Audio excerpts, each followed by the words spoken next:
Muy buenas noches. Estamos en vísperas del Día Internacional de la Mujer. Vamos a dedicar la segunda parte del programa a esta efemérides, pero ahora nos detenemos a analizar el déficit de atención, un trastorno que afecta en torno al 5% de los niños de entre 6 y 11 años, lo que equivale más o menos a un alumno por aula. Este trastorno puede ir acompañado de hiperactividad, lo que agrava aún más el problema. Aunque sus síntomas se aprecian en los primeros años de vida, es en el momento en el que el niño llega al colegio cuando se hace más evidente. Neurólogos, psicólogos, psiquiatras, profesores, orientadores, todos los profesionales involucrados en el tema insisten en que la detección precoz es muy importante y ayuda a abordar los síntomas y las consecuencias, entre los que destacan el fracaso escolar y la pérdida de autoestima. Desde hace 2 años, Luis Miguel y su mujer Marga acuden cada lunes a la escuela de padres de la Asociación Anfati. Aquí hacen una apuesta en común y debaten sobre los problemas que padecen sus hijos, afectados por TDAH, el trastorno de déficit de atención con o sin hiperactividad. Tenemos que tener muy claro que para que el profesor actúe no es necesario que haya un informe clínico. Es decir, el profesor desde el momento en que tiene la sospecha de que hay un posible trastorno, tiene que aplicar las pautas en el aula. La realidad no es así. La realidad es que si no hay un documento de salud mental, en muchos centros, dependiendo del grupo de orientación, te lo aplican o no te lo aplican. El gran problema es que el profesor se crea o no se crea que existe el TDAH. ¿Cuántos nos hemos encontrado con el problema de que le explicas esto a un profesor y el profesor te mira con cara de póker y te dice, bueno, es que ahora está de moda? Es precisamente en el aula donde primero se detecta y con mayor claridad este trastorno. El déficit de atención afecta a un 5% de los menores de entre 6 y 11 años.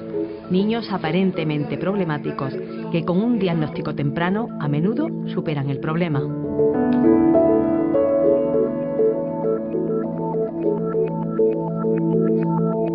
Mi problema es que tengo hiperactividad y déficit de atención. Este problema se debe a que soy muy nervioso y tengo también mucha capacidad para no prestar atención. Y me despisto muchísimo en el colegio. Desde muy pequeño era un niño muy movido, el típico niño nervioso que no se está quieto.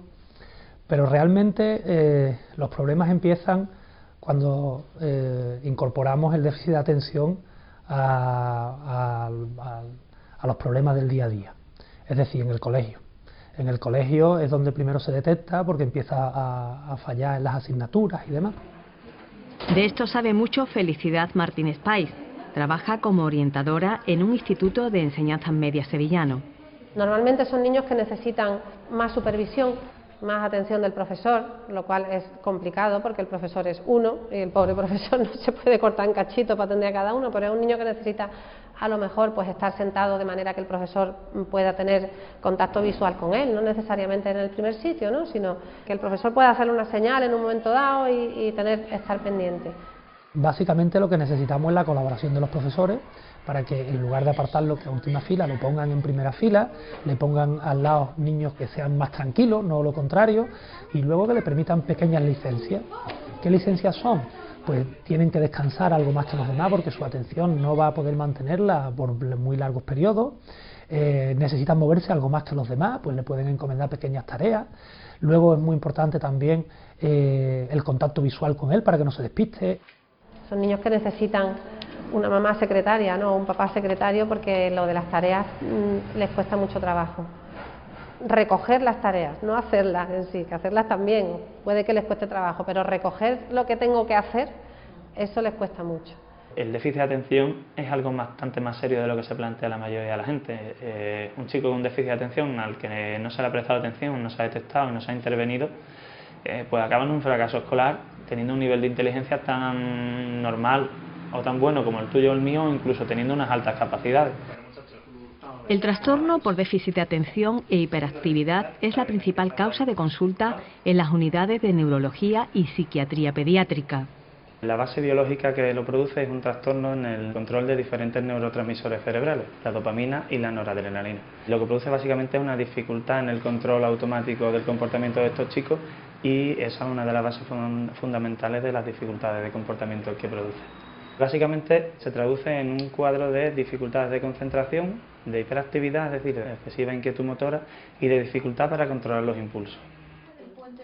María Dolores Mojarro es especialista en TDAH. Trabaja desde hace 2 décadas en el Departamento de Psiquiatría Pediátrica de la Universidad de Sevilla. Asegura que a los 3 síntomas básicos del trastorno, déficit de atención, hiperactividad e impulsividad, se suman habitualmente otros. El diagnóstico te lo da la historia clínica, el análisis pormenorizado de los síntomas, pero nosotros nos basamos o utilizamos muchas otras pruebas neuropsicológicas, como pueden ser pruebas para medir la atención, para ver las alteraciones visoperceptivas, pruebas para ver si hay un problema de aprendizaje, por ejemplo, o cuestionarios para ver cómo es el niño en el colegio, en el ámbito escolar, porque lo necesitamos ver también cómo es el niño en el colegio. Hay que conocer desde pequeño hasta la edad en la que viene a la consulta cuál ha sido todo su desarrollo, incluso desde el embarazo, porque los componentes del desarrollo en el embarazo, el parto, los primeros meses son fundamentales para el desarrollo de los chicos. Y un componente importante es el tema de la genética. El TDAH es un trastorno en un componente alto de forma hereditaria y eso lo que hace es que haya que preguntarle mucho a la familia por antecedentes, ya sea en padres, en hermanos, en primos o en abuelos. Ten en cuenta que hasta el 70% de los chicos que vienen a una consulta por este motivo tienen a alguien en la familia con síntomas parecidos. Cuéntame. Este examen es el que hizo la semana pasada, vale, está aquí. Hoy ha tenido el de inglés. Dice 2 o 3 preguntas que no la ha contestado, que no la sabía bien. Y el viernes tiene uno de matemáticas. Vale. Creo que es el tema 8. Vale, me pongo con matemáticas y después voy a seguir viendo cosas de lengua. Vale. ¿Se queda más tiempo? Sí, yo te mando un WhatsApp cuando hayamos terminado. Perfecto. La hija de Davinia, de 8 años, acude cada martes a un gabinete psicopedagógico. La niña sufre déficit de atención con hiperactividad y aquí recibe ayuda. El camino ha sido largo y complicado para la familia. Hasta llegar al diagnóstico, la patología que sufre la pequeña llevó a su madre al borde de la depresión. Yo en concreto he tenido también ayuda psicológica porque, hombre, una niña que tú dices, pero ¿qué pasa aquí? ¿Aquí qué pasa? Que es que ya que no puedo más contigo, es que o vamos al médico para ti o vamos al médico para mí. Elena era la incomprendida del grupo, siempre. Siempre estaba donde estaban todos los niños, pero no jugaba con ninguno. ¿Por qué? Porque no sabía jugar. Explicaban las normas del juego, ella la entendía minuto y medio y luego lo que hacía era molestar. Era la quisquillosa, la que siempre molestaba. Entonces, pues, o una de dos, o siempre era la que la quedaba, o siempre salía enfadada. La hija de Davinia, además de la ayuda psicológica y refuerzo escolar, desde hace 1 año recibe tratamiento farmacológico. Cuando empezó con la medicación y yo veía que mi niña dormía, era más autosuficiente, independiente, ya lo hacía ya todo más sola, porque se acordaba de las cosas, de los pasos que tenía que hacer y demás. A mi casa llegó otra niña y vamos, y hemos podido descansar. Hay una serie de chicos que tienen un trastorno por déficit de atención leve, es decir, solo tienen dificultades atencionales en el área académica, en algunas áreas de su vida, pero que no son intensas y que no les repercute de forma excesivamente negativa o desfavorable en su vida, o incluso cuando son muy pequeños y todavía no están en una edad de tomar tratamiento farmacológico, a los que la intervención cognitiva, psicológica y conductual les puede ayudar, les puede mejorar y puede hacer que no sea necesario una intervención farmacológica. Pero hay que tener claro que el tratamiento de primera elección, cuando los síntomas son importantes en el TDAH, es farmacológico. El tratamiento farmacológico son psicoestimulantes, estimulantes, lo que hace es disminuir la hiperactividad, disminuir la impulsividad, aumentar la capacidad atencional y claro, al mejorar esos síntomas mejora muchos otros síntomas que están asociados. Generalmente van los niños bien en el colegio, el rendimiento académico aumenta, tienen menos conflicto con sus pares. El hijo de Luis Miguel también recibe tratamiento farmacológico. Esta ha sido una de las razones claves para que su vida se normalice y sea similar a la de cualquier niño de su edad. Ahora me va bastante bien porque no tengo los mismos problemas de antes, como es tener que no pensarme las cosas y entonces hacer que un amigo mío se pueda enfadar conmigo. Ahora tengo muchos más amigos. Esta profesora nueva ha hecho que mi vida cambie totalmente. Y también lo que ha hecho esto es que en los medicamentos y han hecho que yo me relaje muchísimo más y esto yo creo que puede cambiar mucho para mi futuro. El niño con TDAH no es un niño problemático, es un niño con problemas al que hay que ayudar y además que en la mayoría de las ocasiones es muy gratificante porque los resultados se ven. Mi hijo en concreto ha pasado de ser un niño con problemas en la escuela, en casa, con los amigos, a todo lo contrario, a ser un niño estupendo, con unas notas estupendas, con unas relaciones sociales estupendas, con un comportamiento en casa estupendo. Pero la incomprensión respecto a este trastorno y a sus consecuencias son importantes dificultades a las que se tienen que enfrentar quienes lo padecen. El principal problema de este trastorno es el desconocimiento por parte no solo de la sociedad en general, sino de los propios profesionales. Entonces, evidentemente, estos padres, cuando empiezan a hablar de sus hijos con alguien profano en la materia, pues suelen recibir respuestas como: tú no sabes educarlo, esto me lo deja a mí, yo lo arreglo en un momento, esto da igual. Hasta que, claro, cuando ya se sabe realmente qué es el trastorno, pues evidentemente ya se conoce cuál es el comportamiento. Que está de moda, te lo dicen los profesionales de la sanidad, que se supone que deberían de saber cuál es el tipo de trastorno estamos hablando. La neuróloga que nos atendió a nosotros cuando estábamos intentando diagnosticar a nuestro hijo, la frase que me dijo fue: pues en el tiempo que ha estado aquí ha estado muy quietecito, como si eso fuera una manera de diagnosticar a un niño, que ha estado quietecito o no, cuando ya ha estado quietecito porque le había leído la cartilla antes de entrar, lógicamente. La hiperactividad unida a la impulsividad agravan las relaciones sociales de los niños que padecen este trastorno. Lo pasan mal porque el problema que tienen puede generar cierto rechazo en los compañeros.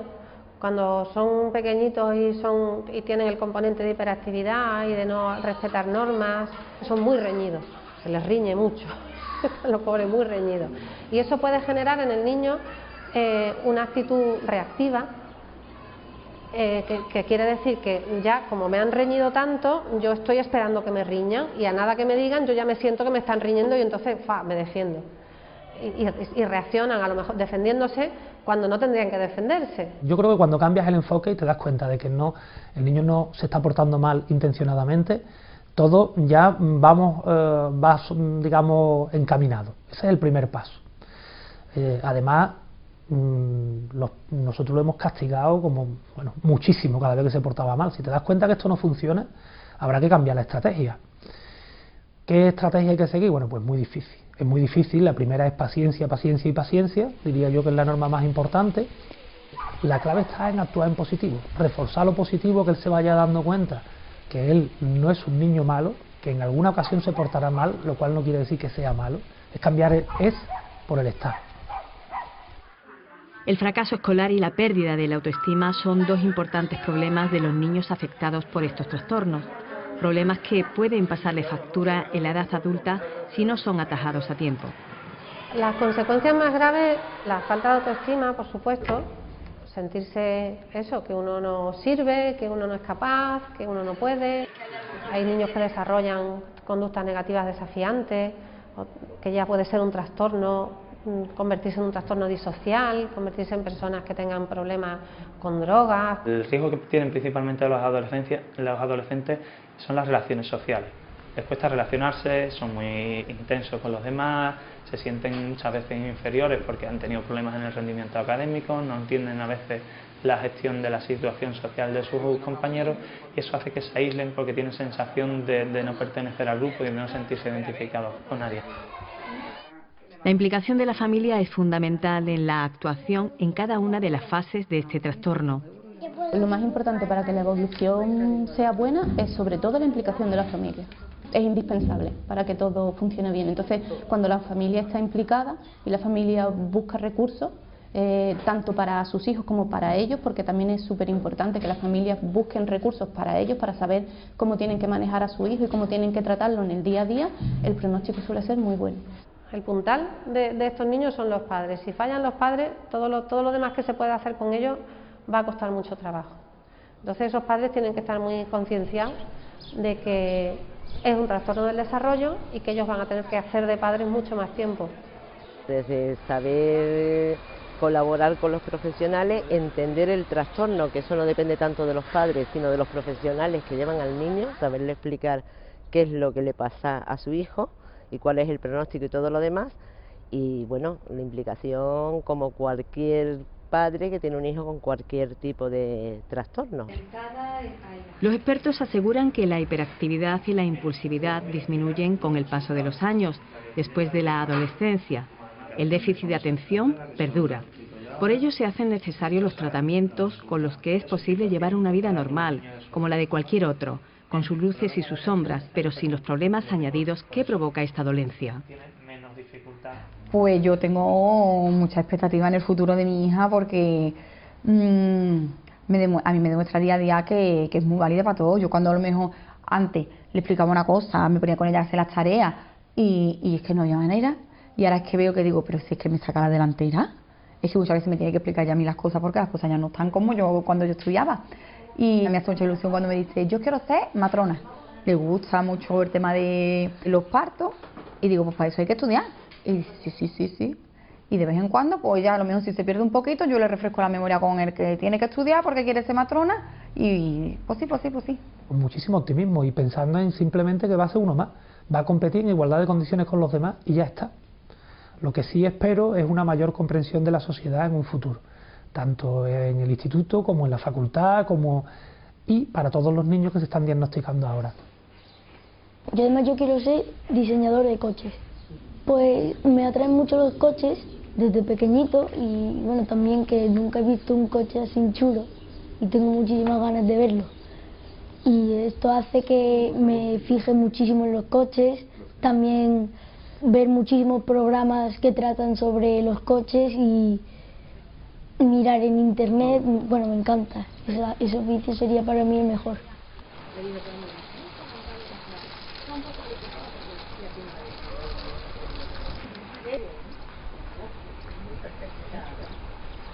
El futuro para estos niños es, como han visto, esperanzador. Y ahora vamos a hablar de mujeres para las que el horizonte no está precisamente despejado.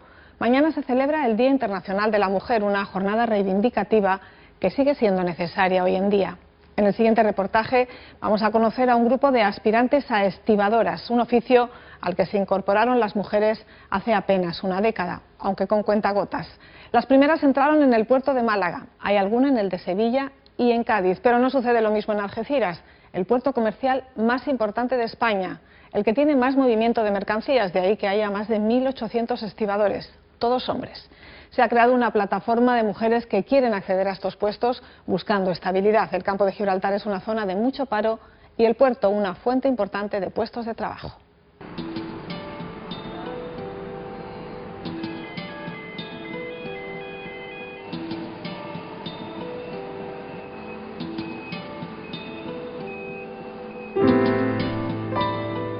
Hay mujeres en el puerto de Málaga, en el puerto de Valencia, en el puerto de Barcelona y aquí no, y no es justo. Quiero ser estibadora porque pienso que tengo el mismo derecho que cualquier hombre que está trabajando dentro, porque el trabajo se demuestra haciéndolo. Y no pienso que tengamos que tener ningún trabajo que se nos deniegue, ni por ser hombre ni por ser mujer. En Algeciras, el principal puerto español en tráfico comercial, la carga y descarga de contenedores en los buques mercantes sigue siendo un trabajo de hombres. Yo soy de Algeciras, mi padre es uno de los primeros portuarios que entró y en consecuencia ha podido meter a sus 4 hijos. Yo he sido la quinta y al ser una niña pues no he tenido esa posibilidad. Remontar igual que ellos, que nos pongan el casco, las botas, el traje, pasar frío, pasar calor, subirnos en los barcos y trincar, coger camiones, lo que haga falta.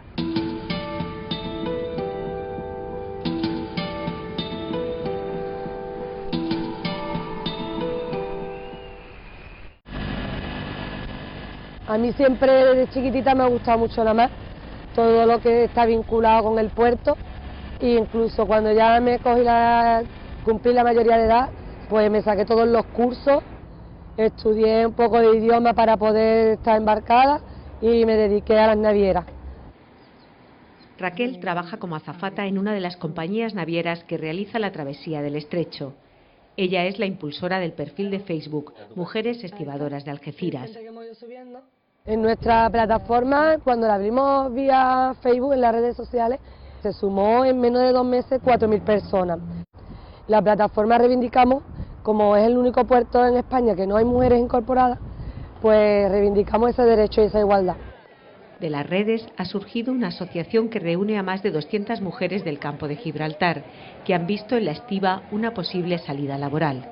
La próxima reunión vamos a poner fecha, vamos a empezar a sacarnos ya el carnet de camiones. Pero el carnet de camiones, sacároslo la que podáis, porque vamos a pagar un mínimo, pero sabéis que a lo mejor no lo vais a sacar y no vais a entrar a trabajar.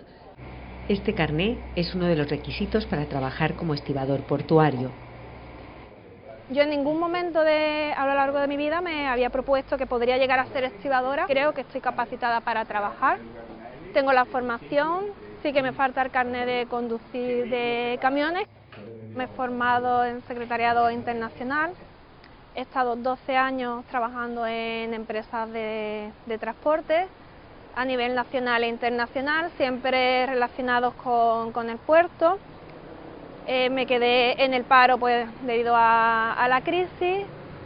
El desempleo es muy alto entre las mujeres del campo de Gibraltar. Siempre estoy buscando trabajo, he hecho de comercial, he trabajado de camarera. La hostelería es lo que más salida tiene, pero claro, también tengo una edad que reconozco que ya mismo, por cuestión de imagen, etcétera, se me va acabando el plazo. Yo no sé si metiéndome en el puerto yo voy a valer para ese trabajo. Pero por probar, yo no tengo nada, yo necesito cotizar, necesito trabajar. Yo he tenido contratos basura, de camarera, de dependienta, contratos de 4 horas, que después a la 1 hora de una jubilación no voy a tener nada. Yo no puedo aspirar a nada. Puerto para mí es estabilidad, no es economía, no es negocio, es estabilidad. Estabilidad para un futuro, para una jubilación, para mi hija. Algeciras es el primer puerto de España en volumen de actividad y uno de los más importantes del mundo. Mueve 70 millones de toneladas de mercancías y 3 millones de contenedores al año. Sus muelles dan trabajo a más de 1.800 estibadores. Entonces, esto es un puerto en el que la mayoría de familias de Algeciras y del campo de Gibraltar tienen siempre algún familiar incorporado. Entonces, a cara al futuro, este puerto, tanto en la estiba como en otros sectores, va a dar de 5 a 10.000 puestos de trabajo más. Entonces, ¿por qué se va a tener que beneficiar solo los hombres? Yo hace 7 años que estaba con mi pareja y entró una remesa en el puerto y decidió mi padre meterlo a él. Y claro, él es el que está allí, el que tiene su sueldo, su estabilidad, y yo no tengo nada al divorciarme. Si yo hubiese nacido hombre, hace unos 7 años estaría yo en el puerto. Ya sería fija, hubiera pasado la eventualidad y sería fija.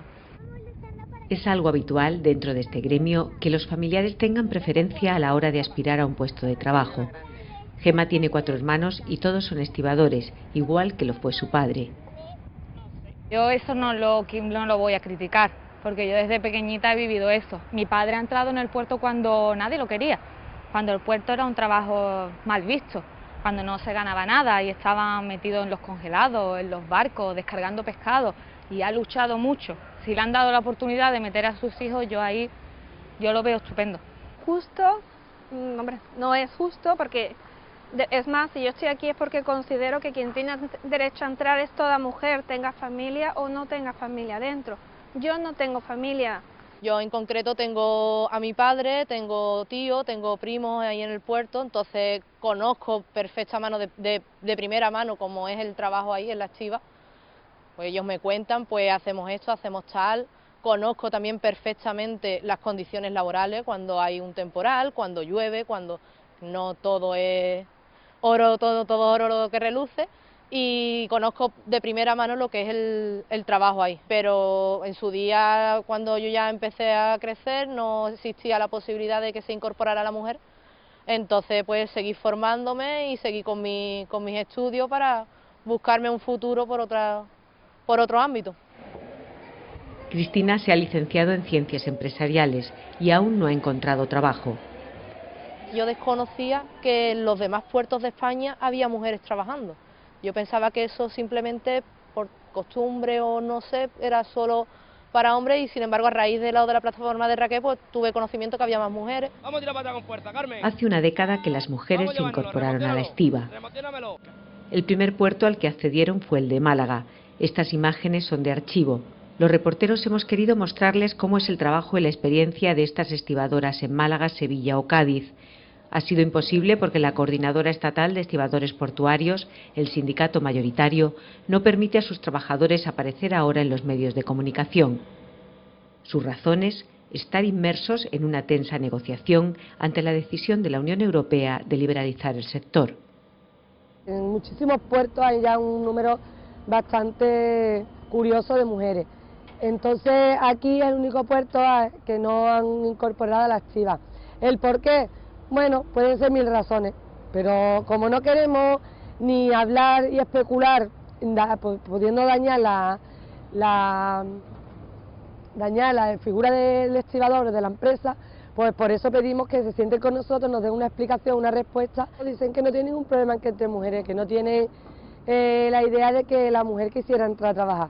Pero yo en mi asociación sí tengo mujeres que han ido a pedir trabajo ahí y no la han aceptado. Cumplo con todos los requisitos, mi nivel de estudios medios, mi carnet de conducir, mi experiencia, y yo no sé qué es lo que pueden pedir más. Habíamos yo y 5 chicas más, 4 chicas más, y no, hasta última hora pues decidieron que no. María José es una de las mujeres que intentó trabajar en la estiba. Se presentó hace 2 años cuando entró en plantilla la última remesa de eventuales. Actualmente está empleada en una empresa de transporte de contenedores. Pues yo quise ser conductora de tráiler porque desde pequeña veía los camiones tan grandes y yo decía, eso, ¿qué tiene que ser llevar una cosa tan grande? Hace 11 años fue la primera mujer del campo de Gibraltar en sentarse al volante de un tráiler y sigue siendo la única. En el periódico salió cursos para conductor y entonces yo vi la oportunidad, esta es mía. Me apunté pensando que no me iban a coger, siempre ha sido un mundo de hombres, la verdad. Y nada, me llamaron para el curso, saqué todo a la primera, primero el chiquitito, después saqué el articulado, me saqué mercancías peligrosas. Mi trabajo consiste en poner contenedores en las terminales, tanto cargados como vacíos, y donde me manden de viaje a cargar o a descargar los contenedores y volver a Algeciras, y este siempre es el puerto donde terminan los contenedores. Al principio un poquito duro, muchas horas fuera de casa, y compañeros, otros que te aceptan, otros que no te aceptan, comentarios sexistas también, le estás quitando el trabajo a un hombre. Bueno, yo tengo mi casa la llevo yo y ya está. Quien quiera que lo acepte y que no, pues nada, yo voy a seguir ahí. Te bajas del camión y te mira todo el mundo, a ver cómo lo haces, a ver cómo no lo haces. Para que te respeten tienes que hacerlo mejor que un hombre, ¿eh? Para que te respeten en este trabajo y supongo que en todos también. Adiós. Hola. Aunque su trabajo está también vinculado al puerto de Algeciras, María José quiere seguir los pasos de su padre, ya jubilado de la estiba. A mi hija sí la veo yo capacitada, a ella y a varias, como está el trabajo hoy, que es mucho mecanización, y porque un camión lo lleva cualquier persona. O una máquina de un trastaine o una grúa, pues normal, aprendiendo, porque ahí ninguno vemos empezado sabiendo. En estos años, 4 o 5 años atrás, debían de haberlo propuesto para haber entrado las mujeres a trabajar. Desde luego, como está el trabajo hoy, pues lo pueden realizar perfectamente. Yo pienso que esto es cuestión de progreso, es un paso más hacia el progreso, donde la mujer pues debe de estar también presente en este sector, al igual que ha estado en muchos sectores con el paso de los años. Hay mujeres bomberos, hay mujeres policías, hay mujeres guardias civiles, mujeres que corren también un riesgo laboral, y yo soy consciente del peligro que hay ahí, pero si hay mujeres bomberos, hay mujeres policías, ¿por qué no mujeres en el puerto? Y tenemos el mismo derecho que cualquier persona a trabajar y a querer asumir si queremos estar debajo de un container o no queremos, y si queremos pasar frío o no. Si yo, cuando el tema de portuario hubiese podido trabajar la mujer allí, yo ahora con 60 años estoy jubilada con una igual buena, que tus hermanos. Igual que mis hermanos, mis sobrinos, mis nietos, tengo una buena jubilación, no millonaria, pero una buena jubilación digna, ¿eh? La madre de Raquel no pudo ser estibadora, pero también fue pionera en su día. Guarda con cariño un recorte de prensa de los años 70 que hablaba de la primera gasolinera de Algeciras atendida solo por mujeres. Ángela era una de ellas. Nosotros nos poníamos con nuestros monos Yo cambiaba las ruedas de los coches porque los hombres, algunos, no sabían hacerlo y llegaban allí. Todo eso también tuvimos que hacer un pequeño curso, pero todo se hace. Y en esta, fíjate esta que foto más mona. No me digas que estoy aquí estoy para comerme. Está guapísima. Aquí estoy guapísima. ¿Tuviste muchas críticas por ser mujer y trabajar? Sí, hubo de todo. ¿En este trabajo? Hubo de todo, un poquito de todo. Hubo críticas, ¿no? Muchas. Y más en esa época. Muchísimas, sí. Vamos, que yo las estoy viviendo ahora igual y han pasado ya 40 años. Y la época no tiene nada que ver con aquella. Que han pasado 40 años y todavía no nos hemos progresado nada. No triste, todo ¿no? lo que se debiera. Dos generaciones, Ángela y Raquel. Casualidades de la vida, nacieron las dos un 8 de marzo, el Día de la Mujer. Yo creo que algún día yo seguiré trabajando en las navieras, pero miraré para acá y veré que hay mujeres con su casco puesto trabajando y sonreiré porque es cuestión de tiempo solamente. Sé que van a entrar.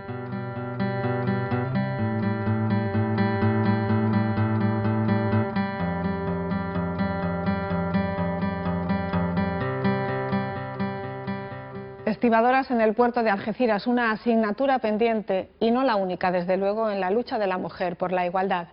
Cada 8 de marzo, Día Internacional de la Mujer, recordamos lo que ha costado llegar donde estamos y especialmente los retos que aún tenemos por delante.